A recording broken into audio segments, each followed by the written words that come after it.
Well, the purpose of a party is to have fun together. And a successful party needs planning and skill.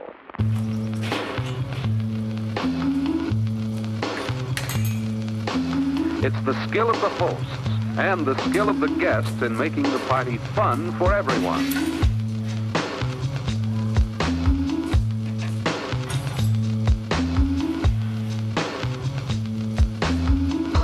Well, this will reveal some talent.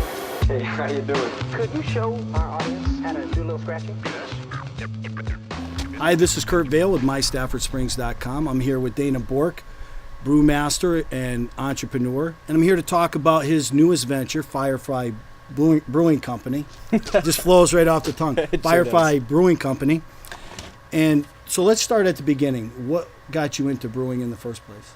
I started brewing beer in college, like many others. At the time, I was studying nutritional sciences at UConn, and a lot of that entails chemistry, biochemistry, food science, and so I ended up kind of applying that knowledge to my brewing practice. So I eventually realized I didn't really want to get into the medical field, which is where the nutritional program was eventually going to lead me. So I eventually just kept brewing more and more and more, got better and better at it, and eventually I signed up with the American Brewers Guild, based out of Vermont, and ever since then I've been on the path to being a professional brewer. That's great. Now, did you use any of the skills that you, or the techniques you learned in college with nutrition and apply that to this in the brewing? There definitely was a lot of, at least core knowledge of the sciences, biochemistry and chemistry. It's basically brewing is all, it's all a chemical process, and having that fundamental understanding of what's happening in the mash tun and in the kettle was definitely very helpful in conceptualizing how to make good beer. Okay. But at the end of the day, none of the real nutrition stuff really came through too much. Okay. It must be fun to be able to experiment and try different things. Yeah, absolutely. Yeah. Like today, actually, we have it's originally a Hefeweizen, but after it's fermented, I'm going to inoculate it with some raspberries or different fruits. I haven't really decided yet. So this is one that I do every year, but it's kind of a big crowd pleaser. So I bet your friends enjoy the fact that you're doing all this. Yeah, they absolutely. probably benefit a little bit from it as well. This is something I brewed back in, say it was like January. So it's been kind of hanging out for a while, but this is it's called a Kolsch, which is a German-style light ale, kind of akin to the pale lagers of Germany. But this one's fermented with an ale yeast, which is basically kind of predates all of the German lagers. Thank you. But for an ale, it's very crisp, very clean, and quite delicious. Oh, that's good. This is a style I really love for the summertime because you see it's a little bit sweet, but finishes really on the dry side. Pretty neutral, but very drinkable. Very drinkable. I just cut mine down. When you get started, what type of beer will you be brewing? Well, we kind of want to target a bunch of different styles. We don't want to commit to any particular tradition because there's so much from around the world that has a lot to offer the brewing community.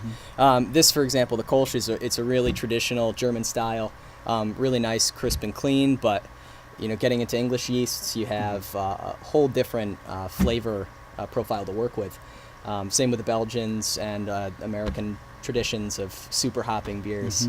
So really, we just want to take the best from all the world's brewing traditions and kind of meld them in a way that we hope works. Okay. Kind of put your own little touch on some things that you've got from around the world. Exactly. Okay. Well, this will reveal Speaking some of brewing, you want to go grab a quick coffee? Yeah, absolutely. Want to get a coffee? The other master brew. It sounds and looks as though you're about to ruin that record. What do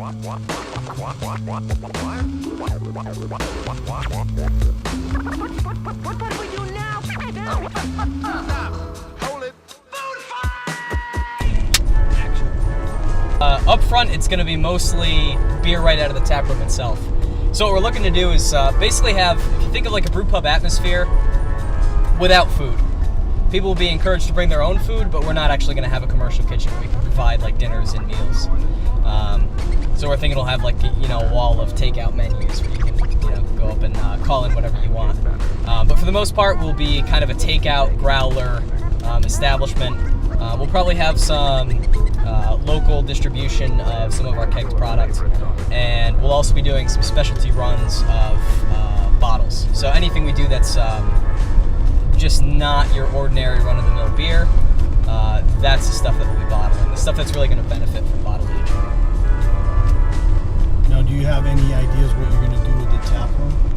The tap room itself, we are still kind of contemplating the type of feel we want it to have. The cool thing is right now it's just an awesome old factory building with these really cool wood floors, and the whole place just has an awesome feel to it. So what we definitely want to do is kind of preserve the vintage feel the building has and just kind of capitalize on it. And where is that going to be located? It's actually down in Bristol. Bristol. So right in the middle of the state. Yep, pretty much. And we're actually right in the center of Bristol, which is cool. Right off, it's a junction of North Main and Center Street. It's just right on the side of Federal Hill is where the building's located. And we've got about a 2,500 square foot section located in the far corner of the building, which is awesome because it's more than enough space for us to start up a small brew house. So that leaves plenty of room for the tap room, and it also has plenty of space for expansion should we choose to basically grow the brewery a little bit out of that location.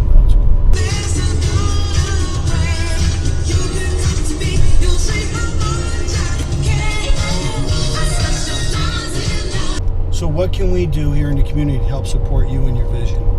Well, right now we actually started a Kickstarter campaign. We're trying to drum up interest and funds for the brewery itself, and really what we've been targeting is trying to pre-sale our mug club.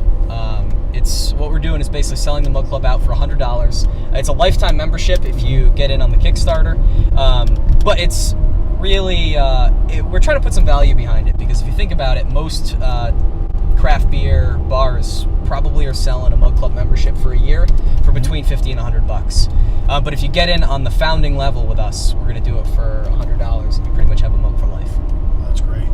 Now, Kickstarter itself, we are trying to raise $30,000, and the cool thing is we actually hit our goal just yesterday, actually. Wow, congratulations. Thank you. We've got 2 weeks left, and if we hit a couple different monetary values over the next 2 weeks, then basically we'll be able to fund more brewing equipment, specifically 7-barrel stainless steel cylinder conical fermenters. And what that allows us to do is it basically gives us much more control over the temperature of the fermentations.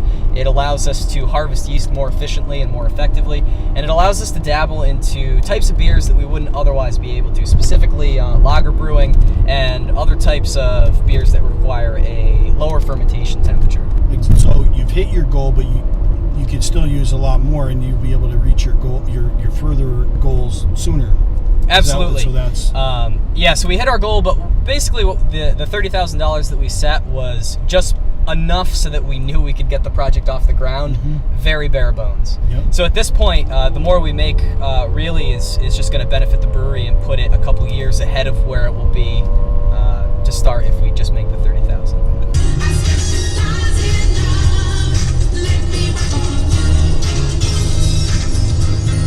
Are you going to bottle beer and at some point either in tap rooms or bottling, maybe distribute the beer to local bars and things of that nature? Yeah, actually, up front, our goal is to sell most of the beer right out of the tap room itself. But we do want to set up a few local accounts where we can have our beer around Bristol specifically. Yep. There's actually a small gastro pub that's opening up down the road from us, the Barley Vine. And gastropubs are basically they're very specific craft beer bars. So we definitely want to have an account with them because obviously we'll be kind of the local choice, and it'll be really cool for them to have our beer and for us to be able to get out a little bit. Dana, thanks for talking to me. I appreciate it. Good luck with everything. Remember, go to Kickstarter.com and search Firefly Brewing. Yeah, Firefly Brewing. Firefly Brewing. It should come right up. Get all the info you need there. Buy a mug, $100. And again, thank you, Jeremy. And check out this interview on MyStaffordSprings.com. Look, my hands. Then practice to be a skillful host. And part of a good party is knowing when to go home.